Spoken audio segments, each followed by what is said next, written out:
Tá, então voltemos aqui. Então a gente acabou de mostrar que para todo este caminho P e para todo potencial viável Y, numa ordenação G, flecha, para o nosso grafo G, a relação vale que o custo de um caminho mínimo é maior ou igual ao valor de um potencial máximo. Tá? Isso é uma dualidade. Então isso implica o quê? Isso implica que se a gente começar com um potencial para todos os vértices, que o potencial é grande, ele vale infinito para todos os vértices, com exceção de S, tá? Cujo potencial é zero.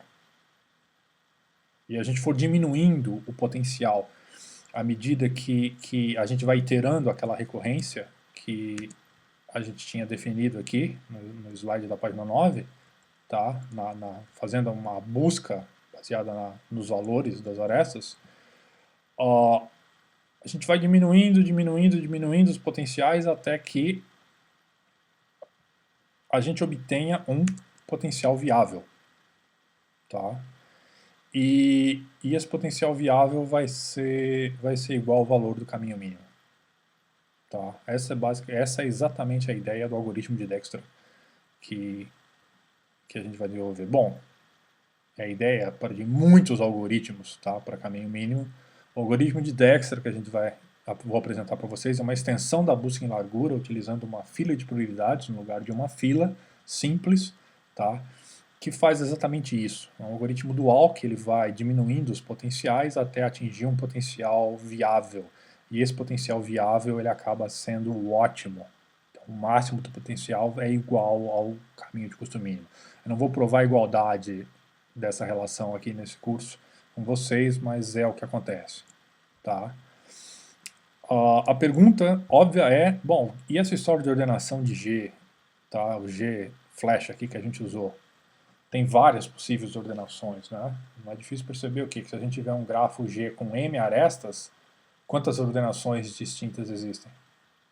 2 elevado a M, né? Cada aresta pode ter uma ordenação. Pode ir de U para V, cada aresta UV pode ser ordenada como um arco de U para V ou um arco de V para U. Tá? Então, qual que a gente usa? E essa aqui é a parte bela da história, tá? Vou dizer o belo da história aqui é que, olha, a ordenação que for induzida pela busca em largura, de novo modificada, para em vez de ser uma fila simples, first in, first out, usar uma fila de prioridades, serve. Tá? Essa é a parte legal. Então, espero que vocês já tenham iterado a recorrência cost, como a gente fez para isso. Eu disse que não ia fazer com vocês, mas vocês podiam fazer. E a ideia é que aquilo fornece para a gente que uma estratégia gulosa, ou seja, gananciosa, gulosa, assim como a busca em largura, também funciona aqui nesse caso.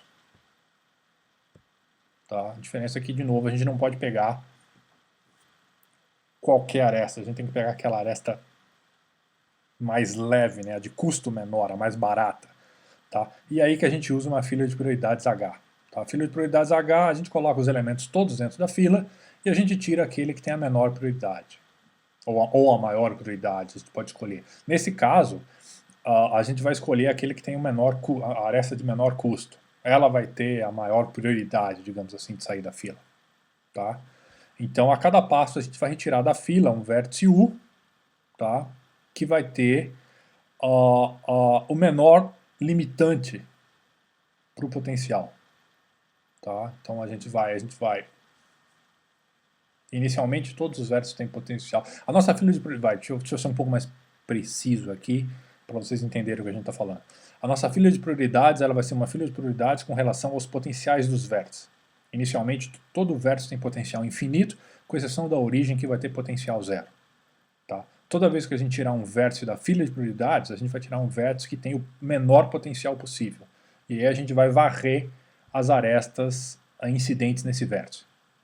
E a gente vai atualizar os potenciais dos vizinhos desse vértice baseado nos custos das arestas entre ele e os seus vizinhos. Tá? Os potenciais dos vértices podem ficar mais baratos, porque de repente a gente descobriu uma aresta, uma forma de chegar naquele vértice que tem um custo menor. Então a prioridade daquele vértice diminui. E a prioridade não, o custo o potencial daquele vértice diminui. Então, com isso, a prioridade dele sair da fila vai ser maior. Tá? É isso que está acontecendo.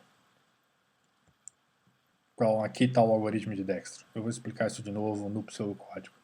Tá? O algoritmo de Dijkstra recebe lá o grafo, a função custo e o nosso vértice de origem S. Para cada vértice U do grafo, a gente define lá um potencial de U como infinito, e aqui o vetor de predecessores como o próprio vértice. Tá? Lembra, o vetor de predecessores para a gente saber a partir de onde a gente veio. Né? A gente tem um potencial conhecido, que é o S. Tá? O potencial do S é 0. H vai ser a nossa fila de prioridade para todos os vértices do grafo. Tá? Todos eles estão lá dentro da fila de prioridade. A fila de prioridade é ordenada por YS. Enquanto a fila não estiver vazia, ou seja, a gente ainda tiver vértices a serem visitados, estamos supondo aqui que o grafo é conexo. Tá? Lembra, quando o grafo é não conexo, a gente consegue descobrir isso rapidamente via busca em profundidade, e aí a gente consegue inclusive descobrir quais são os componentes. Então você pode rodar esse algoritmo de Dijkstra para cada um dos componentes que você tiver, tá? Se você quiser. O fato que a gente sabe é que a partir de uma origem S, se a gente tem um vértice Z lá que está num outro componente, a distância vai ser infinita, então o potencial vai ser infinito, a gente nunca vai chegar lá.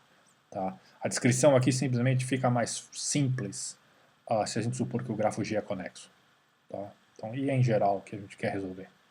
Então, enquanto a fila de prioridades H não for vazia, remove um vértice U que tem o mínimo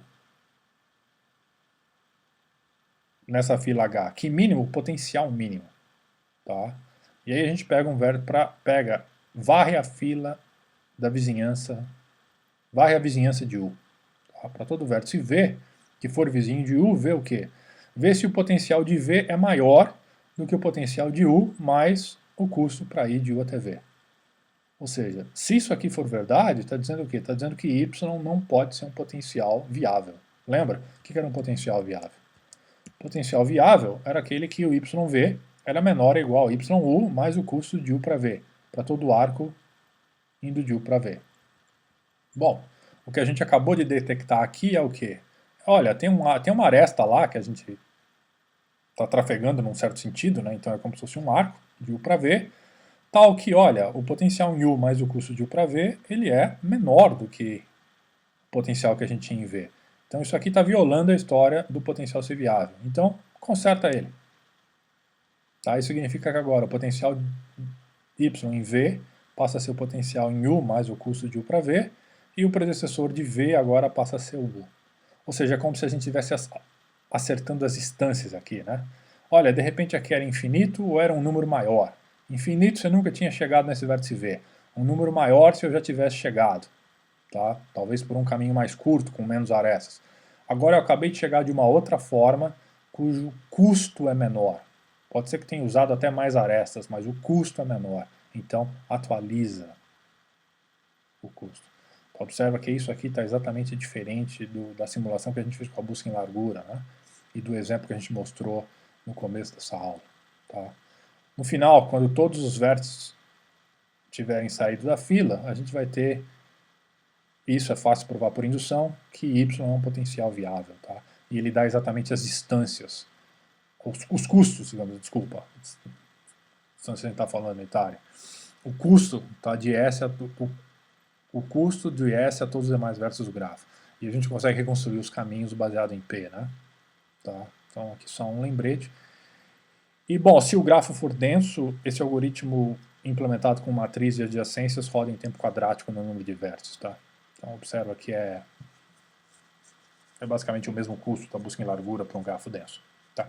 Se o grafo for esparso, aí tudo bem, isso a gente não consegue fazer isso rodar em tempo linear, assim como a busca em largura. Mas é uma coisa que é quase linear, tá? É linearítmico, em certo aspecto. Isso um curso de análise de algoritmos, depois entra em detalhe com vocês para aqueles que forem fazer. Tá? Eu não vou falar disso agora, mas o fato interessante é que sim, a gente sabe resolver um problema de caminho mínimo quando os custos forem não negativos. Tá? É o famoso algoritmo de Dijkstra. Então, se o custo for unitário, a gente usa a busca em largura, porque é mais rápido e mais simples. Não precisa de uma fila de prioridades, basta usar uma fila simples. Se a gente tem distâncias não unitárias, a gente usa uma fila de prioridades e o algoritmo de Dijkstra. Tá? não é difícil perceber o quê? Não é difícil perceber que problemas de caminho mínimo, custo mínimo, podem ser resolvidos a partir desses algoritmos, né? Ou algumas versões deles, tá? Eu vou falar disso um pouquinho mais para frente, na aula de hoje ainda, tá? Então, o que é interessante agora? É interessante, talvez, a gente simular, tá, o algoritmo de Dijkstra para esse grafo aqui, tá? A gente já sabe que nesse gráfico que a gente forneceu no começo da aula, a gente vai obter essa versão aqui, tá? Eu coloquei agora aqui os potenciais dos vértices que representam exatamente as distâncias, tá? Se você prestar atenção. E eu vou fazer isso aqui na lousa, tá? Por quê? Porque é muito mais fácil para eu fazer na lousa do que fazer as simulações que eu fiz antes, tá? Eu estou com uma lousa aqui agora. E antes eu tinha construído as simulações nos slides e tinha dado um trabalho do cão e algumas coisas que eu falava nem sempre ficava fácil de vocês enxergarem. Então a gente vai fazer a simulação disso na lousa, tá? Legal.